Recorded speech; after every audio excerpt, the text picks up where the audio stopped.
Okay. I think that's working correctly now. Seems like they change that every bloody time I look at this. All right, Jonathan Burgess just joined. Okay, so the meeting is called to order of the Information Technology Advisory Committee for the town of Belmont at 7:35 p.m. First order of business is I need somebody to take notes. Kristen took them last time, and hopefully she's going to join tonight. But I did send her draft around earlier, and we'll review it. But in the meantime, I need somebody to step up. One of the other four who are here, I should say. I'm in the car right just now, so I can't. I did it just before Kristen, so I've done my time. That means me. Can you do Okay, it from just the AI notes? I will certainly send the notes. Yeah, I'll send the summary. Yeah. I just can't take notes right now, but I don't. The AI notes were so good that I'm happy writing minutes from that. Okay, that works. And of course, you'll have the recording as well if you need it. Oh, perfect. I can get it to you privately. I won't put it on. I don't put them on YouTube until the minutes are approved. Okay. Okay, so thank you. So Jonathan Burgess offered to be the scribe. Thank you very much. I guess you'll get the attendance from I think the summary provides it. Um, we have, in addition to uh,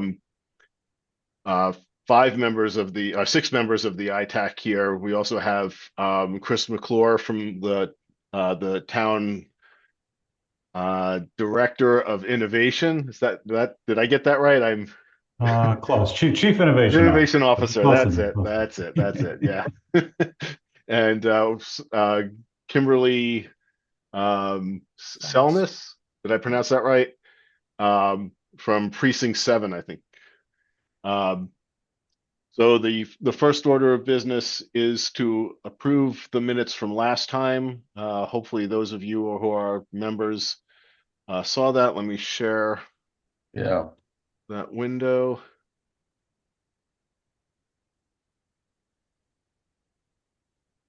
All right, can you all see that? mm-hmm. Hmm. It was a short meeting.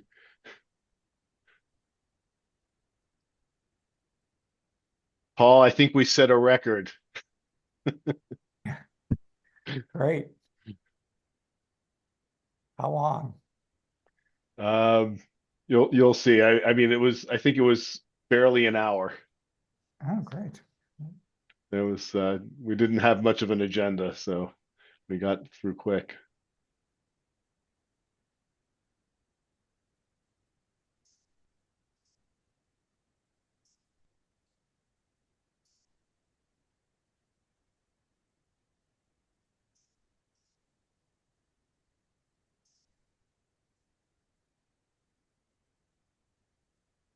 Yeah, we did have an unusual connection.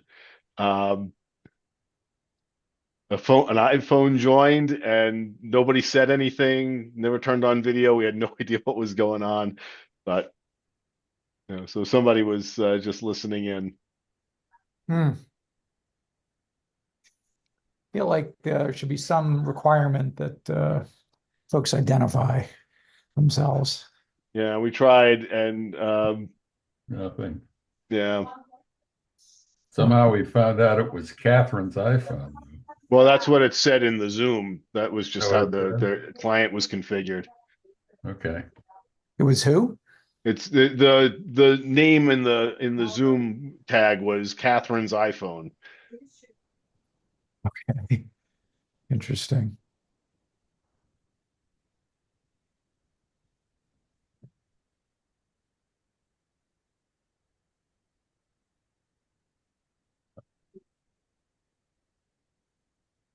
This isn't a correction to the notes per se, but one of the one of the pieces of information that Kristen noted was um, she sort of implied that we probably should ask Chris, since he's sitting in on this meeting, about the whether he's having any public meetings that some of our representatives should attend. So Right, that's yeah, that's it's a good point. I do remember that. yeah, that's for this meeting, not a correction Yeah. for this meeting. No, she didn't write down the time, but it was probably just a little bit after 8 o'clock. That's what I remember. And now we have someone named Tony has joined. Okay. Any comments, corrections on the minutes? Mhm. No, the only other comment is that uh, we should ask Paul how the Fix-It clinic Well, went. we'll have that opportunity tonight. Um, any motion to approve? Sure, I'll Moved. make a motion to approve it. Okay. I'll Jonathan? second it. I'll second Okay. it. Okay, thanks. And now going around just looking at my little bubbles for the votes. Charles? Aye. I'll say aye. Jonathan? Green? Aye. Jonathan Aye. Burge? Aye. Jim? Aye. And Paul? Aye. Okay, the minutes are approved. I will take the responsibility of submitting them to town clerk tomorrow. Thank you. Okay, so the next item we have are comments or questions from the public. I see we have two people from the public here. Would either of you like to chime in? Kimberly or Tony? I didn't come for questions or comments. I just came to sit in and hear about your work. Okay. And Tony? Tony is muted at this Yeah, point. I did the ask to unmute thing. Yeah. Tony, if you want to unmute, you can and you should. No questions. Okay, so Oh. he put no questions in the chat. Okay, that's fine. Do you want to Yeah. sort of tell them that if they want to ask a question during the proceedings, they should feel free to do so, Dave? Yep. Yep.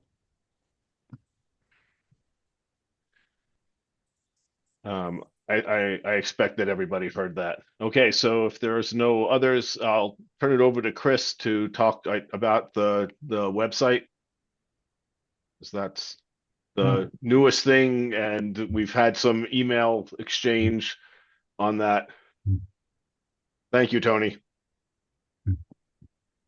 Cool. Yeah, let me close my door here. This falls into the camp of no good deed goes unpunished, but launching the website. But I think it's off to a good start. The departments did a yeoman's work getting a lot of the content migrated. We focused right at the tail end of doing some refresher courses. The focus has really been on a lot of the technical aspects. So we've really been banging up the back end, making sure the subscription list work and some of the functionality works. We did open up the form for people to request, submit broken links or other issues, and Kimberly has taken big advantage of that form, as does a few of other people. So we've sort of broken it up into categories of quick fixes, things that we can turn around that are just broken links or bad information or friendly suggestions, and then we're compiling a list of sort of broader either design elements or things that might take a little bit of time.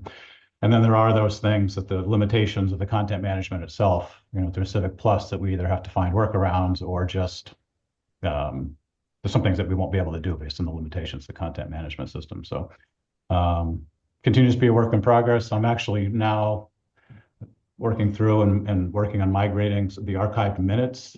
I think originally back the committee only decided to migrate a couple of years of the minutes, and we're finding that it's really valuable to have those going back, the minutes and agendas for multiple years.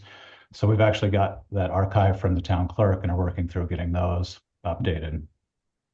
I'm most excited, though, that it is looking favorable that we're going to be able to add at least a part-time web and social media coordinator to the fiscal year 25 budget. And I think that's going to go a long way to getting some ownership and really increasing our presence on the web. And what I'm really excited about is adding some social media presence because the town doesn't really have any right now. So that being said, we did our soft launch in December. I actually did an interview with Belmont Media yesterday that they put out. I'm doing a press release and an interview with the Belmont Voice on Thursday.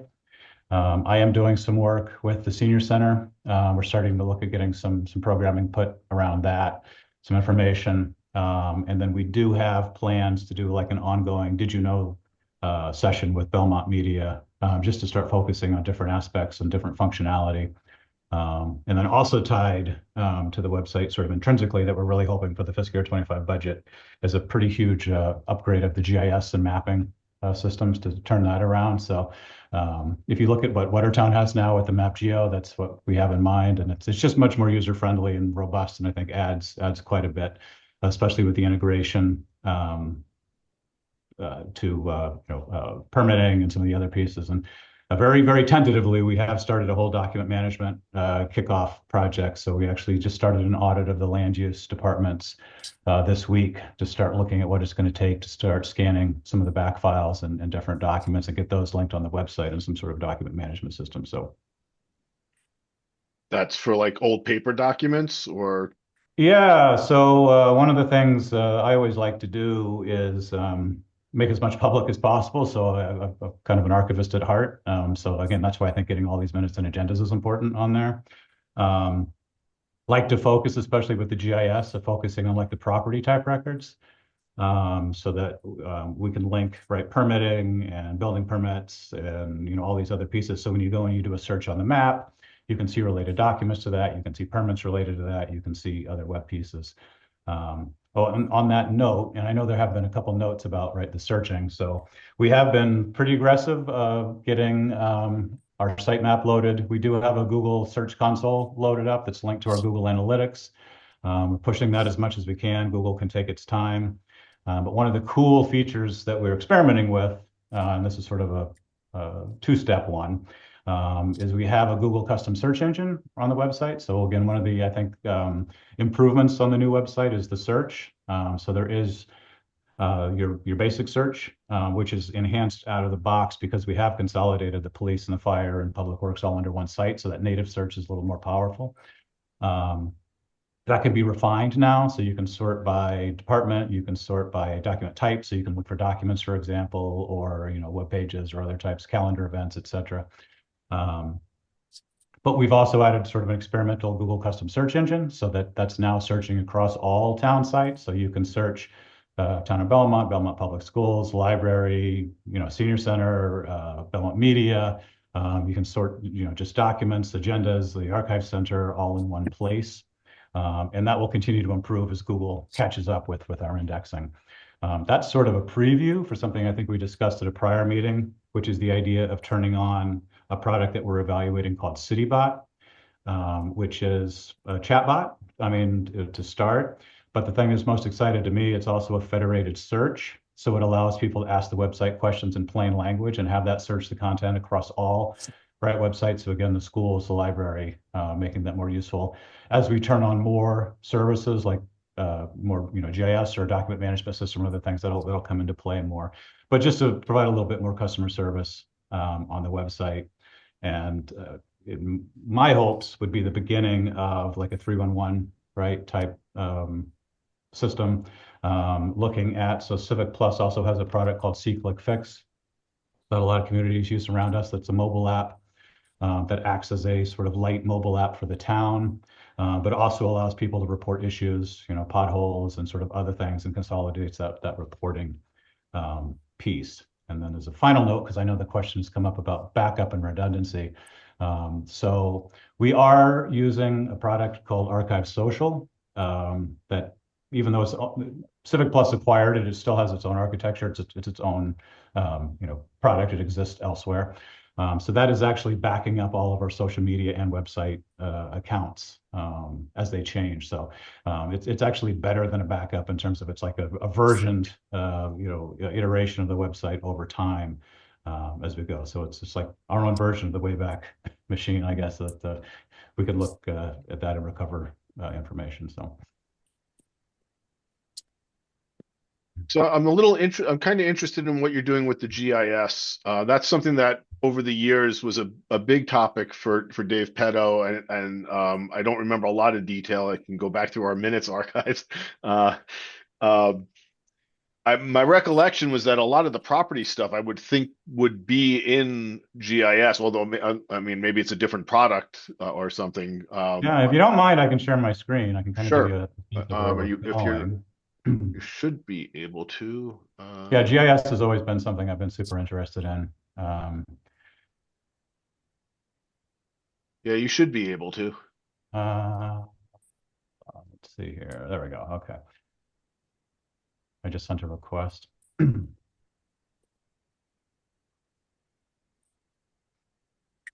we go.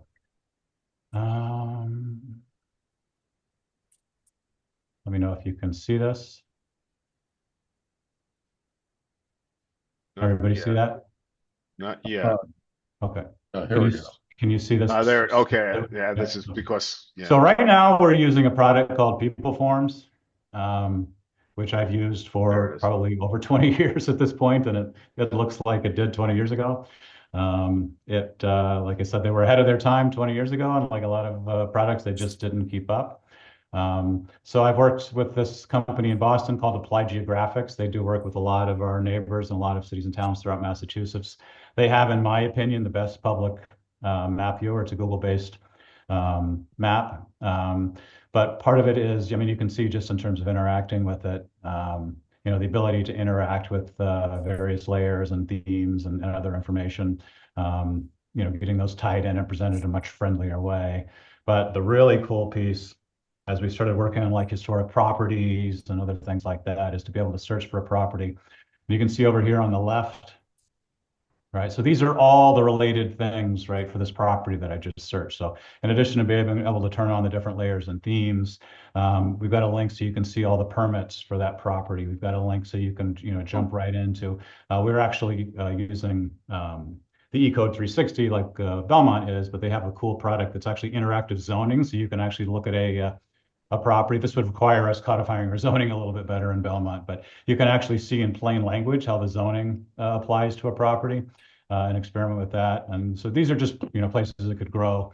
Obviously linking, and would be a nice tie-in as we're going to be updating the Canvas system this year to Vision with the assessor's office, linking directly to the property record card, again, scan documents, and then just being able to show much more information. So if this property were in a historic district, we could show that, right? You could see who your elected town meeting members were. You could see your trash collection, right, pickup day, and sort of unsubscribe to all of this stuff. So it's really just a way of better presenting a lot of this information we have.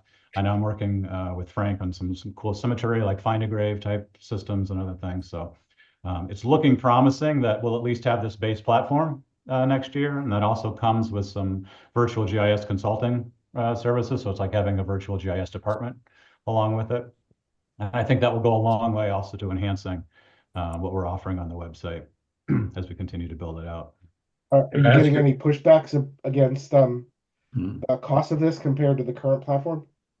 So this is, you can't really compare it that way. The real cost comparison that gets challenging is when you start looking at permitting. So in terms of the like base product, the map geo product is only a couple $1,000s a year. We're going to be adding to that though. I've requested, I think it's like, I don't know, $20,000 or something like that, but that's really a virtual GIS department. So one of the things we're lacking is not just the software, but the engineering expertise to actually, do stuff with their GIS. So that kind of goes part and parcel with that. The real comparison, and this is maybe a future discussion, is People Forms also hosts our permitting, our building permitting and health permitting and things, which again is I think not quite up to standards in terms of where we need to be. So we are evaluating, looking at going something like an OpenGov or something like that, that again is sort of, best in breed, and a lot of our towns are using, but that is significantly more expensive, and that's a discussion for for a future budget year. We've got a pretty aggressive ask both in the operating and capital and IT this year. Chris, Do can you I ask expect, you a question? just had a follow-up on that. So do you expect the costs of some of the permitting apps to be come out of your IT budget eventually, or to be divvied up by the various departments that are benefiting from the efficiencies of using a better permitting platform, say, different departments that issue permits? Yeah, I mean, that's up for discussion.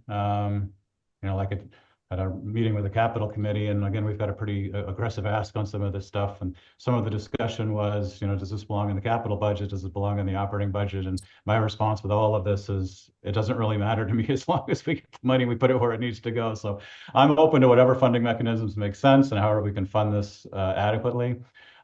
We are making a push this year in IT, and have had some early success on consolidating things that belong in IT. So we've just taken control of the cell phone billing, for example, and consolidated that. We're looking at consolidating all of the printing, copier, just to get some oversight. We're doing some work continuing on consolidating the phone. There is a benefit, I think, and sort of a capacity increase for other departments as IT takes on some of these things that should be centralized instead of sort of fragmenting them. So we're seeing that. So to put this in our budget versus another budget is really just a housekeeping, right? And sort of how people want to represent the budget. Yeah, I think the advantages of getting, as you're saying, the economies of consolidating everything through one focus, rather than trying to have each department do its own independent purchasing, like you said in the example of cell phones.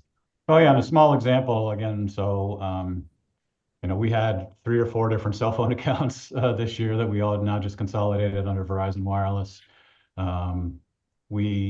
People were both paying their own bills, and then IT was charging people back. So now we have everything under one bill with various cost centers, and then the plan is in July that money will all be in the IT budget. We will then, basically pay it once. So there's obviously some efficiency there.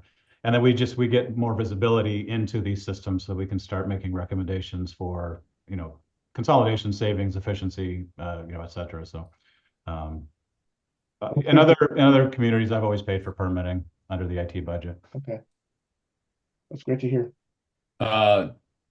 Chris, could I ask you a question? Yeah, absolutely.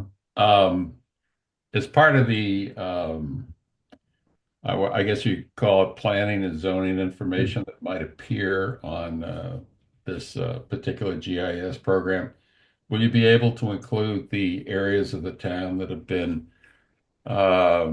proposed and I believe approved as part of the MBTA multifamily zoning?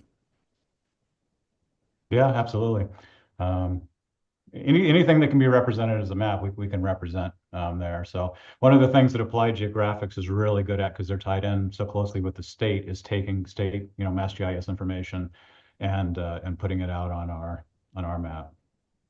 Well, I would hope the state information would at this point in time include that, but yeah, and again, it's really just what we prioritize, but yes, absolutely, we can put anything we want out there.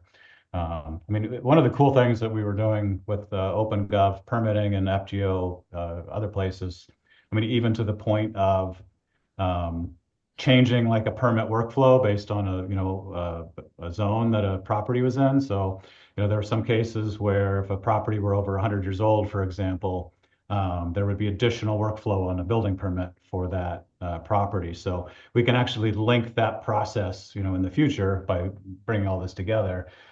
So that, if someone's pulling a permit and it happens to sit in a certain zone on the GIS map, that can actually add additional workflow right on the permitting side and start tying all that together. So there's some cool synergy. Is this like a complete replacement for the platform? I think it was ESRI that Dave had brought in, or is it complementary? Yeah, the way I explain it is Esri, the ArcGIS tool is really like an engineering tool. So if you Right. think about it almost like Excel, right? So that's something that you use to build data layers, you use it to maintain.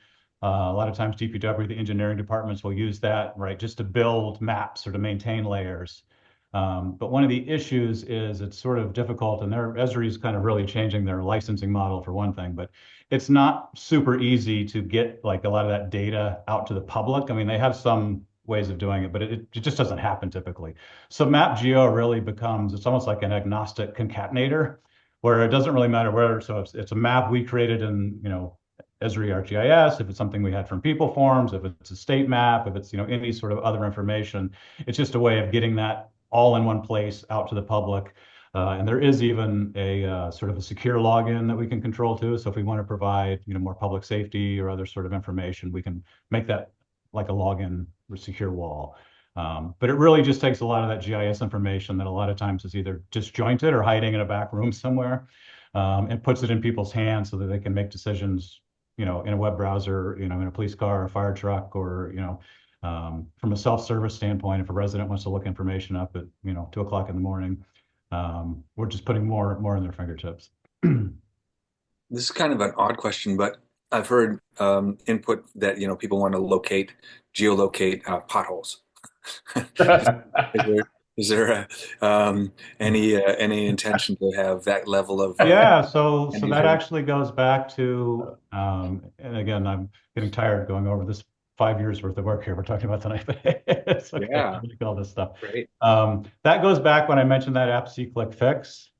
So SeeClickFix is, again, really it's a constituent, like 311 reporting tool. There's a mobile app, there's a web app. That's geo-based. It can be geo-based. So basically, if you have your cell phone and there's a pothole, you can stand on that cell phone, on that pothole, take a picture of it, it'll report. It's going to come in and it's going to put a pothole on a map, right? And then we can, from there, create a work order. We can tie it into other things, and then it creates a whole history. And then that, yes, does create mapping data. So after the course of a year, if we wanted to show all the pothole reports, we could put a layer on the GIS, and we could show all the potholes, which had been filled, which had not been filled. It's really just up to our imagination. That's awesome. Love it. And that would be an app you would advertise on the website as well. And Yeah. Oh, yeah, absolutely. I mean, the goal, and I think that is part of the whole idea of doing the Did You Know series on Belmont Media, is as we roll out new functionality, new features, new things, I always like to call attention right to it. So obviously right now we're just sort of on the fundamentals of the new website. So we want to kind of hit that hard. So when we rolled out the new GIS, obviously we would do a series on that. We would hit that, hard. Obviously, if we did a SeeClickFix, or if we did the chatbot or any of these things, these would be huge. And again, I guess there's sort of an order to all of this. Having that web and social media person in place as all this stuff happens really makes it easier for us to engage, right, more dynamically, with people, as opposed to just, doing a boring email or, some of these more traditional ways. And I think, and I've seen it, having one person whose sole responsibility is to think about the website and social media really is much more transformative, than having people it's a secondary, right? Busy people to try and get, think about the website is always an afterthought. So those were the two biggest sort of community feedback that I always got was, first of all, you can't find anything. So really, really excited to hear that so much effort has been put into search. That's really amazing. And it should just get better as we go along here, results wise. But the other thing is sort of the process of keeping things up to date and fresh. So each one of the departments having, the competence and the and sort of the wherewithal and all the and the understanding what the process is and having a uniform process so that it all kind of bubbles out into information that looks similar from all the different departments. So kind of curious your thoughts on I mean, if there's a webmaster, we can go through that, but kind of what's the thinking around that? Yeah, so if you can't tell, I tend to think sort of hierarchically, so I can kind of see all of this falling into place. Yeah. So we've been doing a few things in terms of process. So internally, we've put together basically a user group of all web editors. So we are now basically scheduling monthly working group sessions with those folks, right? To make sure that it's an ongoing conversation. It's a journey. It's not a destination. I like then to meet quarterly with Civic Plus just to hold their feet to the fire. Talk about any requests, things that are working, not working, get things in the pipeline in terms of the C-click fix or these other things, making sure we're taking advantage of modules. That then is coupled with, as we start to do some better documentation, right, that comes out of these meetings. We start to do more of the public outreach. Obviously, when and if the web person comes on board, they're going to take a leadership role in some of this. And I think it will anytime you have ownership over something, I think you're just going to get a better product. It's also then looking good that the town's going to be able to be on our Google environment by next summer, which makes it easier for us to start organizing some of these internal like resource staff portal, Google Drive, Google Sites, type resource, pages to start capturing a lot of this institutional knowledge as we go forward. So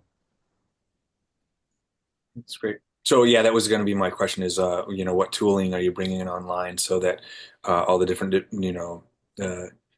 participants can kind of, make sure that we're getting the data, getting input and updates in a way that kind of is again, once, bubbles out in a very consistent way. And it sounds like that's part of it.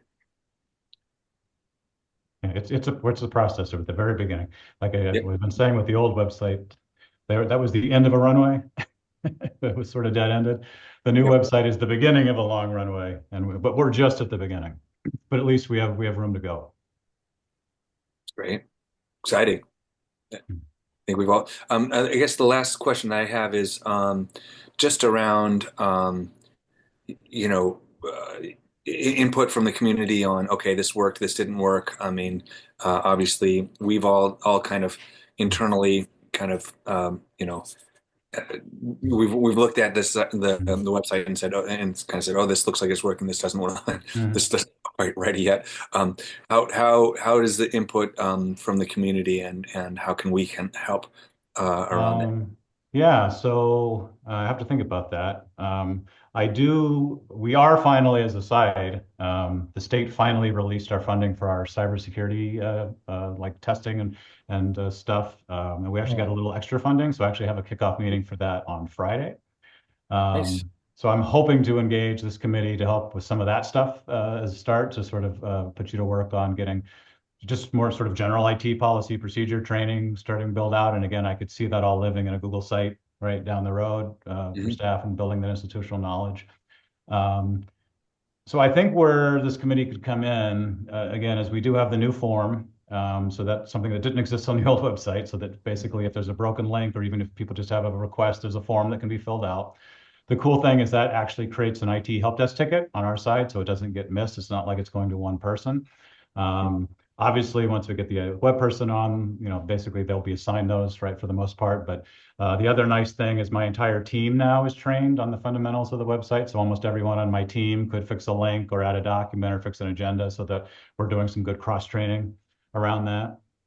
But what I could see is, again, in sort of that roadmap is you have those immediate things, you have those sort of mid-tier things, is maybe we start working on that roadmap, right, document of, some of the longer term design, functionality, evaluating some of these additional, right, products to sort of look at what the, 2.0, right, version would look like. Things that are a little more complicated than fixing a link or, updating an image or something like that.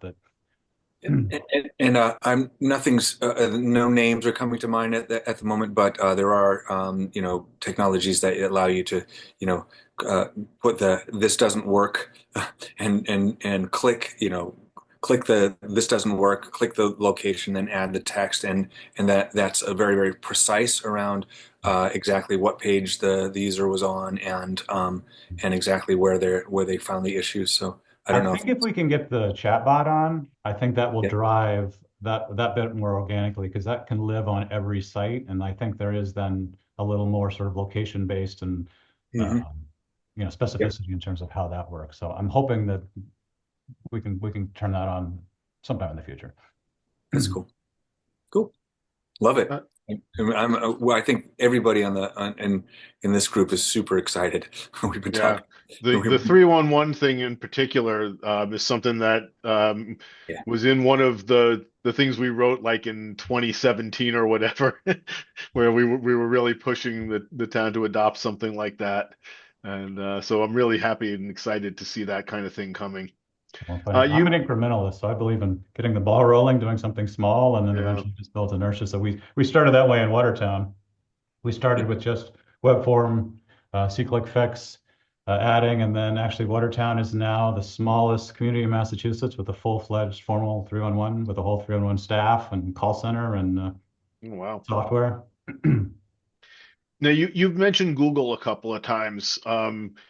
Not that long ago, there was a clear line where town IT was Microsoft and school IT is Google, and there wasn't a lot of crossover. I know you had mentioned in an earlier meeting that you intended to change that. How far have you gotten? I've been on a charm campaign with the departments and the department head meetings, and I think I've gotten, I am going to be doing some listening sessions and just some information sessions because there were some fundamental misunderstandings about, like a Google environment in terms of like some people thought that they would lose their belmont-ma.gov email address, for example, and have like a standard, Gmail account. I've been reassuring people because it's a lesson I've learned that I'm not taking Word and Excel away from people and clearly explaining the difference between Google Drive and Google Docs and making that clear. Microsoft has made the use case a little easier now, and that they're offering again the perpetual licensing for Microsoft Office, so you don't have to have that 365, recurring subscription and the Google subscription, which makes the cost case a little more complicated. But coming in and looking, and I always like to think I'm agnostic, in that Belmont really had no footprint in the cloud productivity world. So we're barely using Outlook. We're not using Office 365. We're not using Teams. We're not using OneDrive. We're not using SharePoint.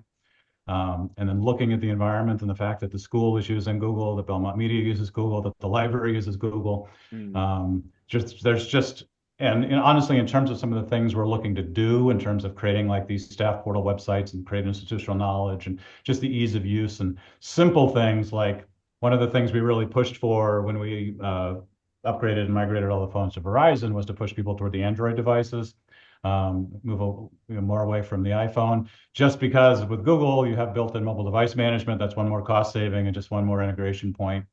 But we are also being very aggressive because a lot of these changes are contingent upon, sort of canceling or leveraging savings, out of the current budget. So we've been able to do that with like our MSP, where we've been able to save a significant amount of money and get, sort of better return on investment and, more continuity for that. But really, for me, the driving force is the town has a product called ShareFile. It's a Citrix file that we're paying something like $20,000 a year for, something like that only 100 users have access to. Whereas if we went to Google Drive, all users would have it and would be built into the cost. So that expires July 31st. So that's really motivating me to try and get Google in. It's going to be a huge undertaking, but I think we can do it. So really, Google becomes cost neutral in terms of swapping that around and looking what we're paying for Exchange and looking what we're paying for a couple other things. So we're able to do some of these things just by pivoting the existing budget. Cool. You said something about an MSP, and I think you mentioned that in an earlier meeting as well. What's going on in that space? Yeah, so we are partnering with a Boston-based company called HubTech. They do a lot of work with the state, a lot of municipalities. They have a stack of sort of managed services that is sort of what I'll call right-sized. It also has a very personal human element to it, which I like, as opposed to working with some of these companies who aren't local and don't, it's a little more automated. And we're in the process again of looking at, we found a lot of some cost savings in our budget in terms of systems that were redundant or systems that weren't well monitored. And I've said, in the past that we're really kind of logging into the void where we had a lot of tools that were spitting out data that no one was really looking at or acting on. So one of the things we're excited about now is that someone's watching and, sort of, testing backups, making sure things are up, watching, looking at, some of these health events. But it's really, again, like an augmented IT department. So the one I'm always careful to say that we're not outsourcing the IT department. I always believe in having a friendly neighborhood IT department with a help desk and people who have, feet on the ground and seeing things that are happening and are invested in care. And this really serves on that cybersecurity, disaster recovery, continuity, big piece, so that we're protected from that standpoint and really become our partner as we, doing project management and some of these other big pieces. But it's not a replacement for the IT department. It's really an augmentation. And the thing that excites me is now for really less money than we were already spending on tools that we weren't really getting a good investment return on. It now empowers my team to focus on things like turning Google on, working more on the website, doing some of these cool things instead of just keeping the lights on.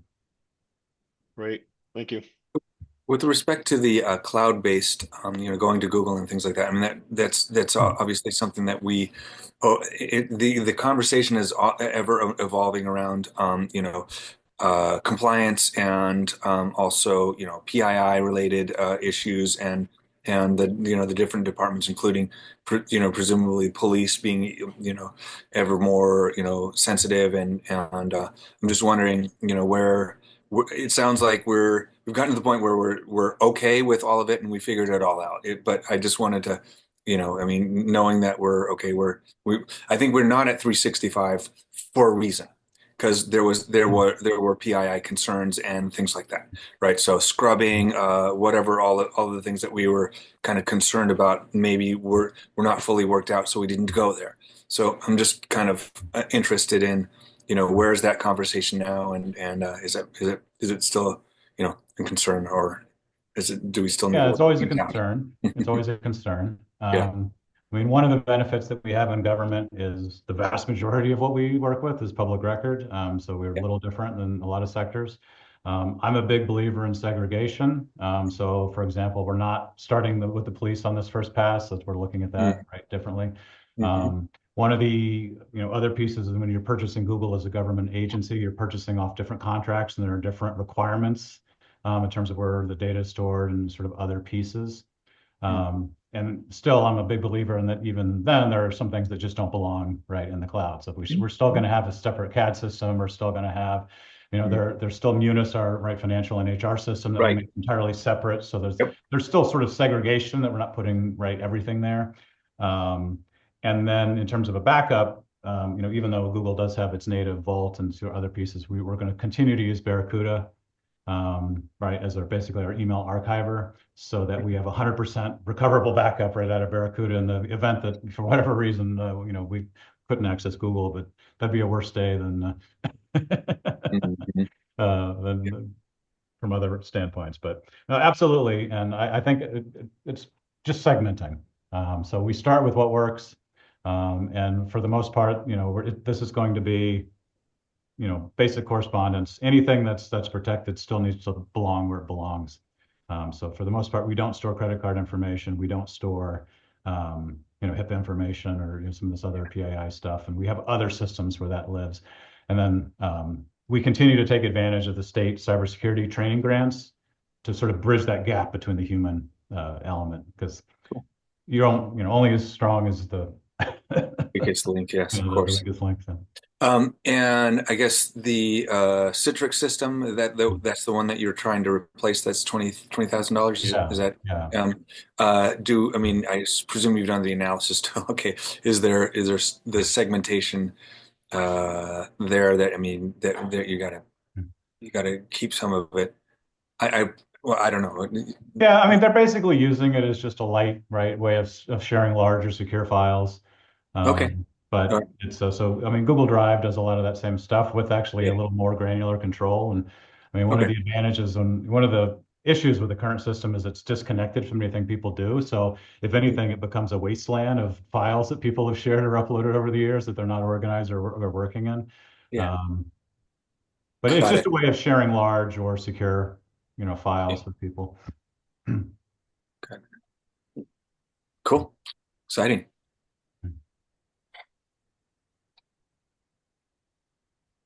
Any other comments or questions for Chris? It's good stuff. I will say I took karate years ago, and teacher used to say, only go as fast as good form allows. So that's what we're trying to do here, right? So we've got these big plans in place, and we're trying to, right, keep good form as we go and stop along the way and assess and make sure we're stopping at every step and making sure we're getting where we're supposed to be and things aren't falling by. That's always something that's important to me. I saw the IT seminar years ago that there was something like 70% of IT projects only complete to 70% or something like that, so that people just lose their eye on the ball. A lot of times the ROI is in that last 30%, and a lot of times it becomes, so let's just make this work. So the one thing I'm always careful to do is make sure that everything can be done incrementally. Because the other thing I'm loath to do is have these, big, where all the ROIs in year 5, right? Or, this sort of promised land, if we're going to work for 3 or 5 years and everything's going to be great. It should be incremental and modular so that you get value at every step. You're still servicing the greater plan, but you can stop on any step, reevaluate, and still have something to show for it. So I think that's the most important thing here is we have a plan, but we're moving slowly. Mhm. I think part of it is what's the vision? If you what's your North Star? What are you shooting for? And take incremental steps that are modular and completable along the way. So I don't know. That's maybe also part of what you're doing as well. I hope. Well, part of what we're doing, and I'll give Patrice credit for this as well, is, and I think, and this was important to me to come in as Chief Innovation Officer, is we're changing the tone. We're changing the conversation. So, I mean, a lot of cases, really, we're just creating energy around and empowering people to look at this stuff, I think, in a new way, removing barriers to change, increasing engagement. And so a small thing that I think paid dividends this year is IT was invited to sit in on all the budget meeting. So IT was at the table as all the departments presented their departmental budgets, and it was a very collegial thing, just in terms of giving IT the opportunity to look and see what's happening, look for opportunities for consolidation or innovation. And I think that really went a long way into building that new tone. Cool. And I appreciate that. And one of the historically, one of the conversations in town has always been, where do we gain benefit from consolidation, and where do we, consolidate for the sake of consolidation and lose, the ability to kind of take advantage of educational pricing models of these kind of things, or kind of, we're forcing a square peg in a round hole, where, educational technology is not the same as information technology, for example. I agree 100%. I mean, and years ago, I would have been more of an advocate for centralized right at all costs, have one IT department. Yep. Mm-hmm. I think now I espouse the idea of what I'll call decentralized centralization, recognizing that there are different cultures. The school is a very different culture. Public safety is a very different culture. Exactly. That needs to be respected and empowered. But we're all operating under, one comprehensive plan. Is the sort of forms-based planning, model, empowering people to live within their culture, make decisions. I never want to centralize something and make something worse. Yeah. And so in a lot of cases, we do look for opportunities through attrition, right? So as things come up or things need to be evaluated, or there are opportunities, as opposed to just, taking a scorched earth policy and trying to consolidate everything. But I 100% agree. And the school, and quite honestly, the police are the police, and we all work together, but there's the areas where they're different. Yep. And quite honestly, it can get quite political at times. And that's where we as a body have been able to help is, okay, we're getting squeezed and it doesn't make sense because X. And then bringing that to us and letting us kind of formulate an opinion and express that out can be helpful to you. I just want to kind of mention that. Oh, that could be useful. I know there are some discussions about the sort of funding structure between the town and school and some shared services. So that may be something that we talk about at a future. I hope so. I hope you bring us into the conversation if there are sort of pressures that are that we can sort of lend an eye or an ear towards. Absolutely. I'd like to follow up on one of your comments, Chris, about the centralized decentralization, if I could. You mentioned, I think, earlier in your comments about getting funding for cybersecurity efforts, if I'm correct. Now, is that going to be an exception to the decentralization phenomenon? more of the centralized as You mean in opposed, terms of working with the school? well, or with Disaster response plan, for example, or disaster response plan? Yes, Yeah, well, I mean, there's some areas that, yeah, that transcend everyone, and I mean, this is something that I've said from day one, and have been passionate about in other places, is that IT is emergency management, right? It should not be seen as separate. It's not like there's emergency management and there's IT.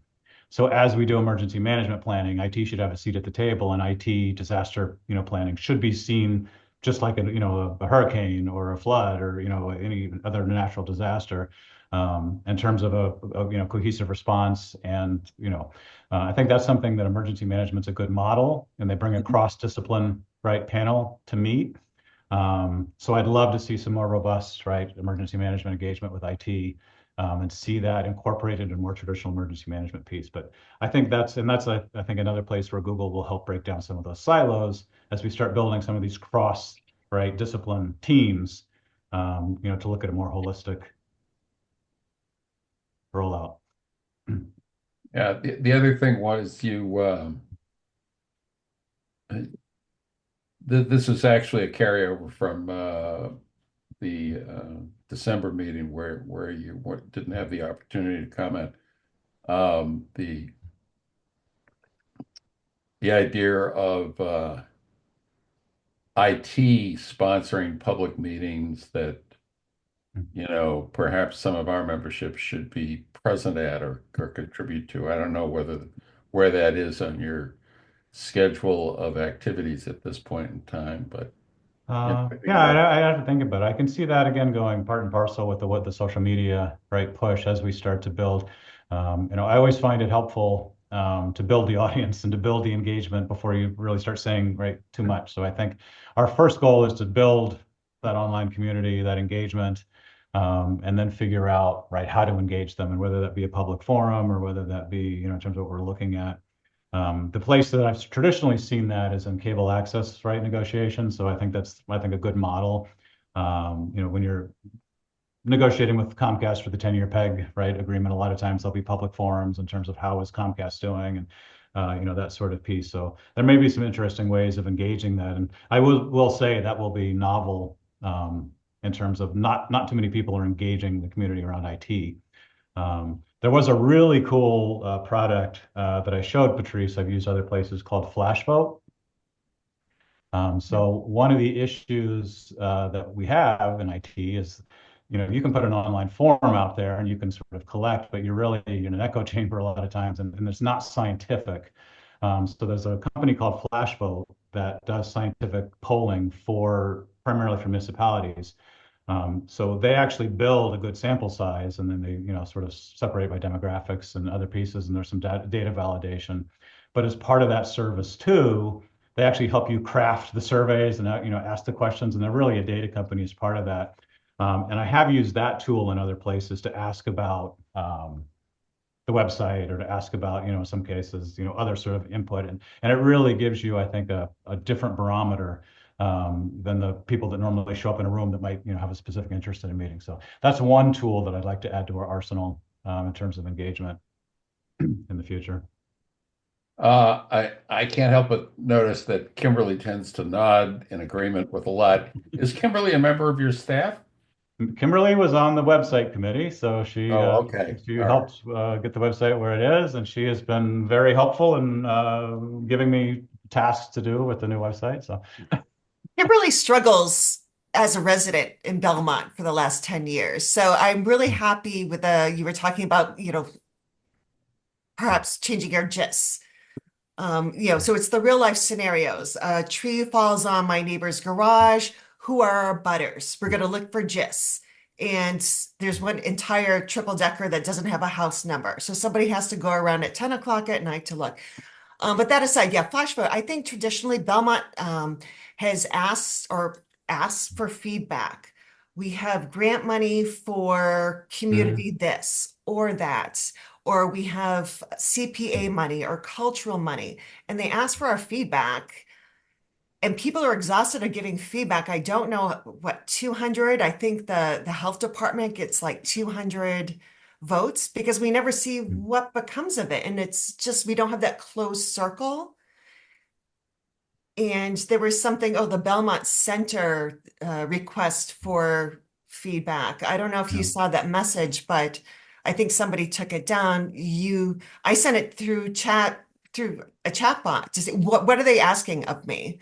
Mhm. So yeah, I think something like Flashboat where we get people or, a service that can help you articulate what is it that you want people to respond to and why should they do it would be fantastic. Yeah, I know Watertown uses it.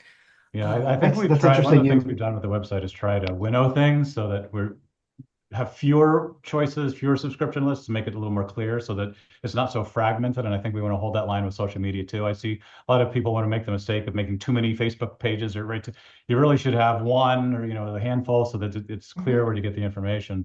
But one of Yeah, the and I cool just things want to with, say for the record, Chris, you were talking about like increasing engagement, like the social media and online engagement. But it really should start with our new website, really should be the point of the resident engagement because we are missing a huge population of residents who aren't engaged because there's never been anything for us there. yep. Aside from town meeting information, and there's only small fraction of people. So we have the health department. They post stuff to Facebook. That's not on the website. Yeah, I agree. The website should be the source of truth. It should be the first place, The and then we website can should be the push it source of out truth. to the other And the places. And I will social say the media same should for, magnify it. Yeah. right, thank you. Yeah. And that's something that it's I think a cultural shift that I think, you're gonna have to help lead that charge or like spread the word or this committee is that traditionally they still really think of that PDF at the Belmont Media Center and at Town Hall and at the Beach Street Center as the primary method of communication, where it really should be our town website, and then you can find it Yeah. replicated and iterative in other I places. agree. Well, What the you've all been website talking should always about, be the source of truth. Yeah. what you've all been talking about too, reminds me of, um, like it's also a way that we can engage with maybe some of the common service providers across town. I'm thinking of the gas company. So there's a spot on Marsh Street that whenever it's a still evening, you drive down this area of Marsh Street, you can smell gas. It's clear as day. And I've reported it to the gas company like 3 or 4 times now and always get the standard, oh, we'll send a truck out within an hour. And, then next week when I drive through the same spot, it still smells of gas. And I'm like, this is not, maybe it's not a public hazard, but it's probably not good for the environment either. I know gas leaks are a big issue across the country, but um, maybe it provides a way to help make some of the providers to the town more accountable if there's an alternate way to logging some of these things rather than having them go into like the gas utilities proprietary system where I'm sure if the town of Belmont went to them and said, can you tell us all the gas leak reports that have come into your site, they'd say, we can't provide you with that, that's proprietary. But maybe we can provide through the 311 system you were talking about earlier, Chris, like an alternate path to get some of those things done at the same time. Yeah, a lot of that falls under, I think, the emergency management idea too. And I'd love to get to the point where we had just a dedicated emergency management page, what to do if, one of the things I've done in other towns is create that emergency management landing page. And again, teach people that's where they're going to go. So when there's emergency, there's one place they're going to go. They're going to know there's going to be emergency information. There's white papers. There's utility companies, everything in one place for that sort of stuff. But I think the good news is we can do all of this. The bad news is we just have to do them one. We have to sort of prioritize and pick them and do them one at a time. So, well, the information as to like where to report it, it's not hard to find. You go on Google, you Google how do I report a gas leak, and it comes up, call this 800 number. So that's not really the problem. The problem is like holding the utilities accountable for actually doing something about it. And you obviously for safety reasons, you want it reported to the gas company. You don't, the town of Belmont is not going to dispatch somebody to fix the gas leak, but you also want like another way to track it. so that could be, again, we're getting off the path here a little bit, but that could be a branching thing and like a see, click, fix. So if somebody, you could have a see, click, fix category for, something. And although the critical thing with all of this that I always stress is if it's an emergency, call 911. I always say, because I've seen other places, people use the app to report a down power line, they report the app. So it's, we want to stress that there's still times you need to pick up the phone and call, right, an emergency, situation. But we could have areas where we sort of have a forking path, so people could simultaneously say report something to SeeClickFix. It reports the correct third party, but we also get copied on it, and then the town could have some visibility and follow up, or at least sort of see that habit. So there are all sorts of different options. Are police actions, police activity already kind of geolocated in one of the layers or anything like that? Yeah, the police have their own CAD and RMS system that's dedicated to all of this stuff, so that they're logging all this pretty good. Okay, but that's not publicly available. That is not public. Yeah. And is there any benefit or any way that we could, bubble out? Often people go to Twitter and to see the news feed, the Twitter feed from X or whatever it is nowadays. Yeah, I mean, I'm always open for transparency where it makes sense. The fire department is actually in the process of implementing a really cool product called First Do. That has a very good public engagement, sort of pre-planning, public awareness piece. And one of the other things that I've worked on is doing sort of anonymous or anonymized, public safety data that you might be able to map or show for trending or other sort of reporting issues. So, yeah, I mean, yeah, anyways, it might be interesting just to, know, there's a crash in this area and I should just avoid it. Yeah, there's options. These are all very specific project discussions, but I like it. One of the things I've seen is always funny is sometimes people are resistant towards transparency. And I'm not saying Belmont is, because that's not been my experience, but there's sometimes when people fear that transparency will sort of invite more scrutiny. And my experience is it's the opposite, that the more transparent you are and the more information you put out there, it actually makes your life easier. You have people asking for less information. So and people trust. And you build the trust, yeah. And again, that's well, I think that's one of the reasons why we hear so much. I'm sorry, that we hear so many people talk about, this has been going on for years. We need SeeClickFix. We need SeeClickFix. And I think it's really because people just want a way to report whatever it is and just be done with it. And maybe there's some sort of closed feedback loop. Whereas now we don't really have a place, or if it is, you have to know somebody to report the sidewalk or report the pothole. And so having something like a SeeClickFix, you still have to have the service behind it. Right. And I think that's something that is often missed is, we can report all the potholes we want. That doesn't, do you want to spend money for that app? Or would you rather put that money into the sidewalks? I put it into the sidewalks myself, but we rely on, well, and that was the discussion. You and DPW to sort that out. But in the meantime, if somebody does report that sidewalk, just be transparent on how we determine what sidewalks get repaired on what time frame. I can wait 3 years or 10 years for a sidewalk. Just be transparent about it. Yeah, that was a lot of people don't know. You have to have the. It's not software, and we actually had the Collins Center do an analysis on sort of the 301 SeeClickFix with us, because it's really creating a culture of service as opposed to. And the one thing we wanted to be clear is that it's easy to make the software the scapegoat. 301's not working because we need better software. People just continually change the software, but you need that ownership. You need the closed loop. Even if the answer is, we received your request, we can't do the pothole this year. It's on the list for 3 years. Thank you. It's going to be on the website. Check back. Closing this ticket. Thank you.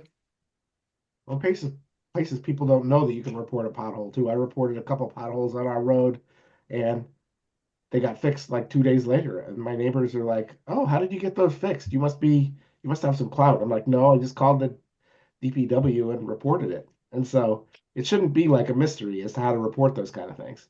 And that is the nice thing that SeeClickFix could do, is it actually makes some of that stuff transparent. So you can see the complaints, right? So if someone's already reported a pothole, you can see it. You can see the activity on it, so you don't have to duplicate it. You could sort of chime in on it, and you can see what's happening around you.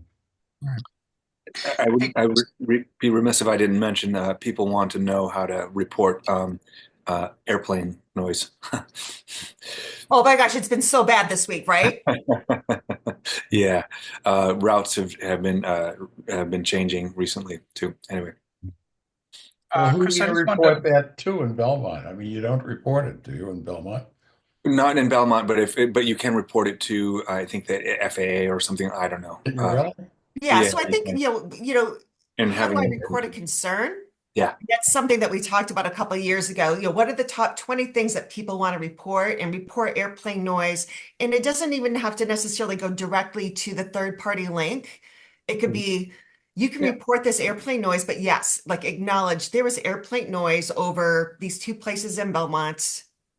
You can report it, and a month later, if it's outside of their normal parameters, but just to know that like Belmont has worked on this. Yeah. But if Definitely. every time somebody, there's a change in patterns and there's people new in the neighborhood, it becomes this whole thing on social media. But Right. it makes me feel good to know Belmont has worked on it. But yeah, please acknowledge it on the website, aside from just a third party link. And I agree. Dave Rogers and Will Brownsberger have heard about this for years and years. It's been really bad this week. Actually, I don't know if you all know Myron Casaraba, but he's a town member who is very involved in that too. He's like one of the Logan representatives, or at least at one point was. Yeah, it's a complicated issue, but we can boil it down to like 2 sentences, 3 sentences, and then pass it off to the complaint link. But Chris, I wanted to ask about the cybersecurity grant. I know it's a little bit off topic. It's not website related, but if you could just give us a sense of the open discussion, Paul, at this point. Yeah. If you give us a sense of kind of what, first of all, how much that is and what it is earmarked for. And also you mentioned you'd like ITAC's help kind of implementing some of those programs. What types of things do you have in mind? So my ultimate goal would be to create some sort of ongoing IT governance, right? Initiative that's sort of a rinse and repeat, right? Audit, policy, procedure, training, remediation, forever. The cybersecurity grant that we have now, the initial one was $77,000 roughly. The state gave us another $20,000. There was some matching in there. That's intended to basically do some penetration testing, some tabletop exercise, some sort of where are you today, right? Assessment. If this event happened, how would you respond? Sort of a baseline benchmark, right? Type stuff. In addition to that, we are going to be participating in the cybersecurity awareness training program with the state for next year. So that uses the Know Before, right, program, and just in terms of training, testing, et cetera. The nice thing about that is it's free. You basically sign up, you get it every year. And the other nice thing is it's turnkey. So one of the issues with a lot of these systems is you buy it and it just sits on a shelf and there's not really any follow-up. So the state actually spends a lot of time and money developing a nice curriculum and developing the classes and the training. And our goal is really just to be a facilitator and make sure, we're motivating people. Going forward, I would then like to see, the development of our full set of IT policies, right? Procedure, training, adoption, some sort of learning management system, right, for the town. So again, some of this is pie in the sky, things I just would love to see.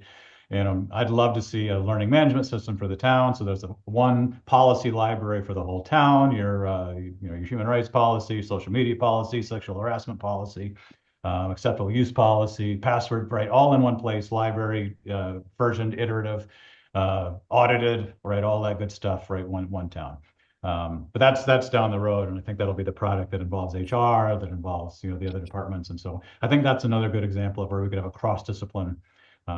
This is an area that police are very good at because of the accreditation. So the police are sort of very good at having policies and procedures and training. And I think a place that we could take their lead in terms of how we manage that. Is there like tabletop exercises and so on that are? Yeah, it includes a tabletop exercise at the end that's going to be departmental. Where it's just, you sit in a room and they simulate some sort of cyber attack and basically see how you respond, see what document you have. And then, again, I think we mentioned this at an earlier meeting. One of the goals in IT for me is to remove the stigma of sort of, or the gotcha aspect of auditing, or sort of, policy and, incidents, that it's really a healthful thing. I mean, we've already adopted this in accounting, and we've already adopted this in a lot of other areas. And that it's just a sign of maturation and health that we just keep looking at ourselves, improving, and remove, in IT, there is a little bit of a stigma of let's just fix it, right? Move on. We don't want to report, too many things because we don't want to look bad. And IT, a lot of times it's just fix the problem, move on.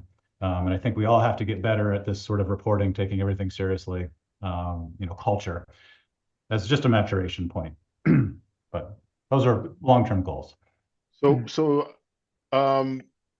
when that grant was first being put in, the idea was, at least partly, was to bring in, I forget the name of it now, a contractor to help put together a townwide IR plan. Because if we don't have a townwide IR plan, is doing a tabletop putting the cart before the horse? Well, I mean, I agree with you. The funny thing is the scope of the grant was actually very specific in terms of what it would cover, and it really was designed to cover some of this sort of. I guess you could look at it almost like a pre-test. I think they really want to sort of get a benchmark of where you are, what documentation you have, and this is sort of like a pre-test tabletop exercise to see how you would do. But the scope of the grant was fairly narrow in terms of the types of services it would cover, and I don't think developing a full IR plan was in that scope. Yeah, okay. But that's certainly something I'd like to add to that governance goal. And that's where, again, I think we could leverage this body, to help, start putting that together and acting in sort of a governance role, I think would be useful into the future.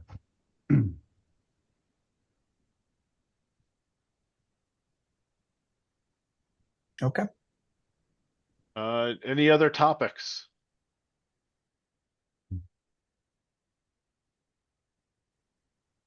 All right, I guess we're on to scheduling the next meeting.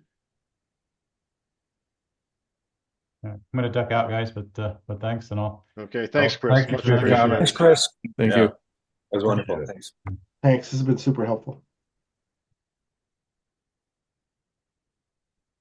So let's see, we're early January now, so we're probably looking at something early February.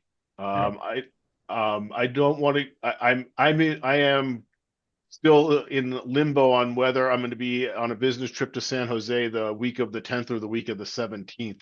So if we can push it to Tuesday the 4th, I guess we're starting to move to the second Tuesday from the third Thursday, but Tuesdays do generally seem to work better for people.